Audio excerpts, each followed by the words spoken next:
जय हिंद मित्रांनो, एक्झाम जागरवर तुम्हा सर्वांचं पुन्हा एकदा स्वागत आहे. मित्रांनो, आजच्या चालू घडामोडीच्या सत्रात सुद्धा आपण नुकत्याच घडलेल्या घटनांवर आधारित MCQची प्रॅक्टिस करणार आहोत. यातील एक एक प्रश्न अत्यंत महत्त्वाचा आहे, त्यासाठी व्हिडिओ शेवटपर्यंत पहा व आपल्या मित्रांसोबत सुद्धा शेअर करा, जेणेकरून येणाऱ्या एक्झाममध्ये त्यांना सुद्धा याचा फायदा होईल.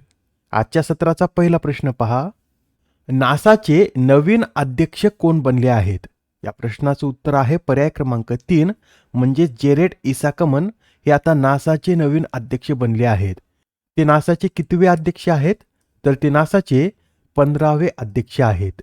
आणि जेरेड इसाकमन हे अमेरिकेतील उद्योजक, वैमानिक आणि अंतराळ प्रवासी असून ते आपल्या खाजगी अंतराळ मोहिमामुळे जगभर प्रसिद्ध आहेत व जगातील पहिल्या पूर्णपणे खाजगी अंतराळ मोहिमेचे त्यांनी नेतृत्व देखील केलं होतं. नासाविषयी माहिती नोट करून घ्या. नासा म्हणजे national aeronautics and space administration. याची स्थापना 29 जुलै 1958 मध्ये झाली व याचं मुख्यालय कुठे आहे? तर वॉशिंग्टन DC येथे नासाचं मुख्यालय आहे. पुढील प्रश्न. शांती विधेयक 2025 या विधेयकाला राष्ट्रपती द्रौपदी मुर्मू यांनी कोणत्या तारखेस मंजुरी दिली? तर हे जे शांती विधेयक आहे, या विधेयकावर राष्ट्रपती द्रौपदी मुर्मू यांनी 21 डिसेंबर रोजी स्वाक्षरी केली आहे. मित्रांनो, याआधी आपण पाहिलं होतं शांतीचं फुल फॉर्म काय? तर sustainable harnessing and advancement of nuclear energy for transforming India असं याचं पूर्ण स्वरूप असून हे बिल अणुऊर्जा कायदा 1962 आणि नागरी अणुनुकसान दायित्व कायदा 2010 या दोन कायद्याच्या जागी आणण्यात आला आहे. या शांती कायद्यामुळे आता अणुऊर्जा उद्योगात सरकारी संस्थांबरोबरच खाजगी कंपन्या देखील काम करू शकणार आहेत. हा या कायद्यातील महत्त्वाचा बदल आहे, लक्षात ठेवा. आता शांती विधेयकामुळे खाजगी कंपन्या देखील अणुऊर्जा उद्योगात काम करू शकणार आहेत. आणि मित्रांनो, या शांती विधेयकाबरोबरच 21 डिसेंबर रोजी सबका विमा सबकी रक्षा विमा कायदा सुधारणा विधेयक 2025 ला देखील राष्ट्रपती द्रौपदी मुर्मू यांनी मंजुरी दिली आहे. या सबका विमा सबकी रक्षा विमा कायद्यामुळे आता भारतातील विमा क्षेत्रात परदेशी गुंतवणूकदारांना 100% गुंतवणूक करता येणार आहे. याआधी हे प्रमाण 74% होतं, आता ते वाढून यात 100% करण्यात आला आहे. आता हा प्रश्न पहा काय म्हणतो. सॅप महिला क्लब चॅम्पियनशिप 2025चं विजेतेपद कोणत्या क्लबने पटकावले? या प्रश्नाचं उत्तर आहे पर्याय क्रमांक 4 म्हणजेच भारताच्या ईस्ट बंगाल या क्लबने या सॅप महिला क्लब चॅम्पियनशिपचं विजेतेपद पटकावलं आहे.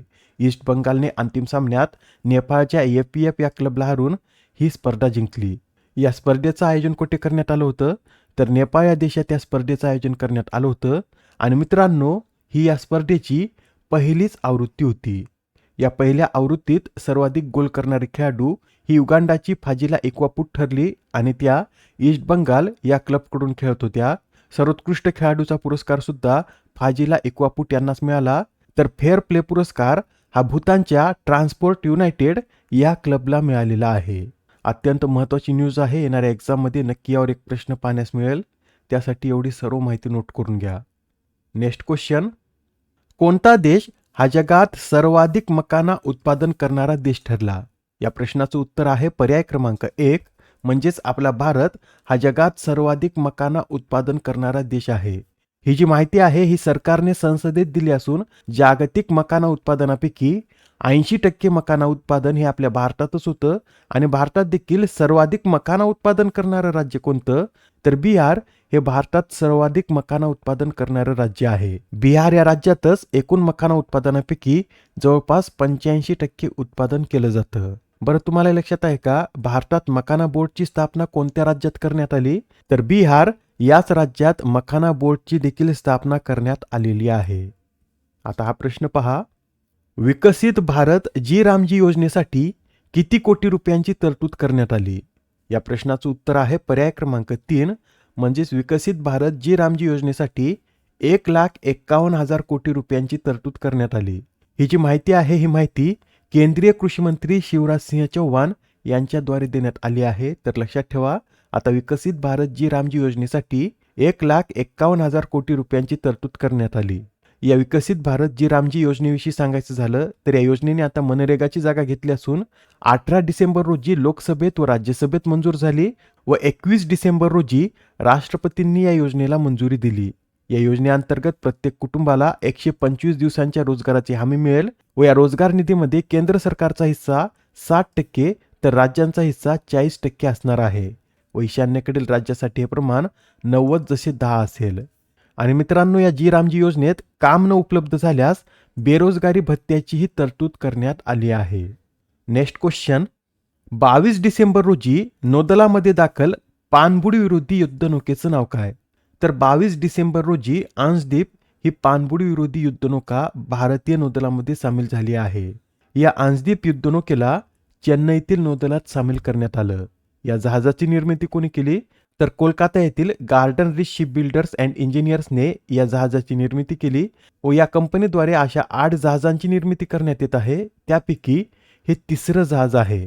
आणि भारतात याआधी अंशदीप नावाची एक युद्धनौका होती जी 2003 मध्ये निवृत्त झाली व त्याच्या नावावरूनच या युद्धनौकेला सुद्धा अंशदीप असं नाव देण्यात आलं. आणि हे जे अंशदीप नाव आहे हे अंशदीप बेटावरून घेण्यात आलं असून अंशदीप बेट कोणत्या राज्यात स्थित आहे? तर कर्नाटकातील कारवार किनाऱ्यावर हे अंशदीप बेट स्थित आहे व या बेटावरूनच या जहाजाला अंशदीप असं नाव देण्यात आलं. पुढील प्रश्न पहा काय म्हणतो, महिला T20 क्रिकेटमध्ये 4000 धावा पूर्ण करणारी पहिली भारतीय महिला कोण ठरली? या प्रश्नाचं उत्तर आहे पर्याय क्रमांक 4 म्हणजे स्मृती मानधना. या आता महिला T20 क्रिकेटमध्ये 4000 धावा पूर्ण करणाऱ्या पहिल्या भारतीय महिला ठरल्या आहेत.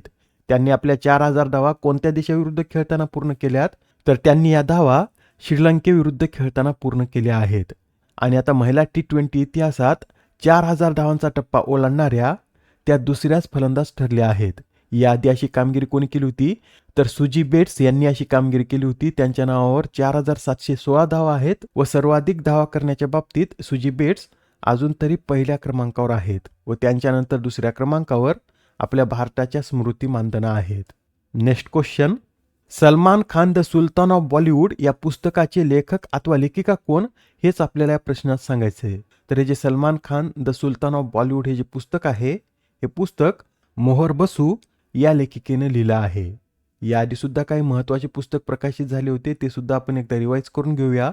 तर पहा, बर्जिस देसाई यांचं मोदीज मिशन, SY कुरेशी यांचं डेमोक्रेसीज हर्टलँड, आमिष त्रिपाठी यांचं the Chola tigers avengers of Somnath, Arundhati Roy यांचं mother Mary comes to me, Shikhar Dhawan the one cricket my life and more, Pat Cummins tested the remarkable power of resolve, Bandaru Dattatreya Janata ki Kahani Meri Atmakatha, Giorgia Meloni यांचं I am Giorgia my roots my principle व या Meloni यांच्या भारतीय आवृत्तीला प्रस्तावना कोणी दिली? तर आपल्या पंतप्रधान मोदी यांनी या पुस्तकाच्या भारतीय आवृत्तीला प्रस्तावना दिली आहे. विजय दर्डा यांचं द चर्न, दलाई लामा यांचं व्हॉइस फॉर द व्हॉइसलेस, के आरुमुगम आणि एरोल डी क्रूज यांचं मार्च ऑफ ग्लोरी, तर अरुण शौरी यांचं the new icon Savarkar and the facts हे पुस्तक प्रकाशित झालेलं आहे. पुढील प्रश्न पहा, इंडियन गोल्फ युनियनच्या 124व्या हौशी गोल्फ चॅम्पियनशिपचे विजेतेपद कोणी पटकावले? या प्रश्नाचं उत्तर आहे पर्याय क्रमांक 3 म्हणजे सुखमन सिंग यांनी या स्पर्धेचं विजेतेपद पटकावलं आहे. आजच्या सत्रामधील शेवटचा प्रश्न पहा, दरवर्षी राष्ट्रीय किसान दिवस कधी साजरा केला जातो? तर राष्ट्रीय किसान दिवस दरवर्षी 23 डिसेंबर रोजी साजरा केला जातो व हा दिवस 23 डिसेंबर रोजीच का साजरा केला जातो? तर 23 डिसेंबर रोजी माजी पंतप्रधान चौधरी चरण सिंग यांची जयंती असते व त्यांच्या जयंती दिनानिमित्त भारतात राष्ट्रीय किसान दिवस साजरा केला जातो. त्यांच्याविषयी थोडक्यात माहिती नोट करून घ्या. पहिल्यांदा 1937 मध्ये ते छपरोली मतदारसंघातून उत्तर प्रदेश विधानसभेमध्ये निवडून आले होते. 1979 ते 1980 पर्यंत त्यांनी भारताचे 5वे पंतप्रधान म्हणून कार्य केलेलं आहे व 1967 ते 68 या दरम्यान ते उत्तर प्रदेश राज्याचे मुख्यमंत्री देखील होते. त्यांचं जे समाधीस्थळ आहे त्याला किसान घाट या नावानं ओळखलं जातं व त्यांना 2024 साली भारतरत्न पुरस्काराने देखील सन्मानित करण्यात आलेला आहे. या आधीच्या सत्रात तुमच्यासाठीचा प्रश्न होता, फिफा अरब क्लबचं विजेतेपद कोणत्या देशानं पटकावलं? या प्रश्नाचं उत्तर आहे पर्याय क्रमांक 3 म्हणजेच मोरोक्को या देशाने फिफा अरब कपचं विजेतेपद पटकावलं व या कपचं विजेतेपद मोरोक्कोने जॉर्डनला हरून पटकावलेलं आहे. मोरोक्कोचं या स्पर्धेतील कितवं विजेतेपद आहे? तर मोरोक्कोचं हे या स्पर्धेतील दुसरंच विजेतेपद आहे. आजच्या सत्रामधील तुमच्यासाठीचा प्रश्न पहा, इस्रोद्वारे 24 डिसेंबर रोजी ब्लू बर्ड ब्लॉक हा संप्रेषण उपग्रह प्रक्षेपित करणार आहे तर हा उपग्रह कोणत्या देशाचा आहे हेच तुम्हाला या प्रश्नात सांगायचं आहे. आता या प्रश्नाचं उत्तर कमेंटमध्ये देण्याचा प्रयत्न करा. उत्तर चुकलं तरी काही हरकत नाही, कारण ज्यावेळेस तुम्हाला या प्रश्नाचं योग्य उत्तर माहीत होतं त्यावेळेस हा प्रश्न तुमच्या दीर्घकाळापर्यंत लक्षात राहतो. तर आता पुढच्या सत्रात पुन्हा भेटूया. धन्यवाद.